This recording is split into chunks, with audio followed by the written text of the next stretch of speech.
بسم الله الرحمن الرحيم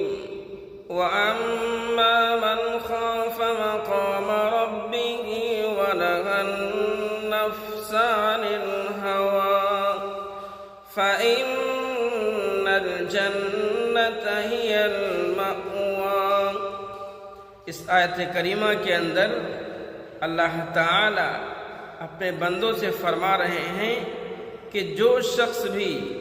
اللہ کا جو بندہ اللہ کے سامنے کھڑا ہوتا ہو اور کھڑا ہونے وقت وہ اللہ سے ڈرتا ہو،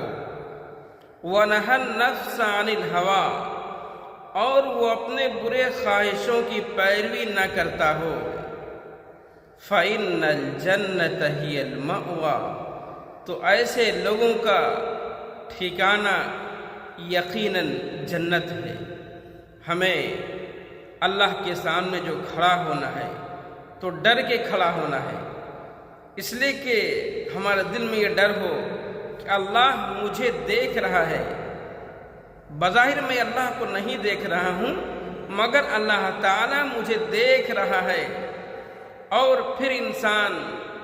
اپنے نفس کی جب وہ پیروی کرے تو برے نفس کی، برے خواہشات کی پیروی بالکل بھی نہ کرے، بلکہ اچھی چیزوں کا اختیار کرنا اور گندی چیزوں کا بائیکاٹ کرنا یہ ہمارا ایمان ہے۔ اگر ہمارے اندر یہ دو صفت ہوں گی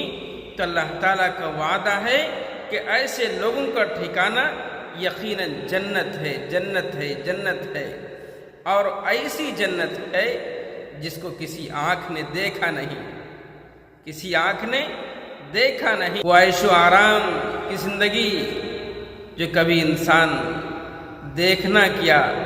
سوچ بھی نہیں سکتا ہے۔ اگر ہماری بات میں صداقت ہو، بات اچھی لگے تو ویڈیو کو زیادہ سے زیادہ لائک، شیئر، سبسکرائب ضرور کریں، اور آپ لوگ زیادہ سے زیادہ دینی ویڈیو کو سپورٹ کریں۔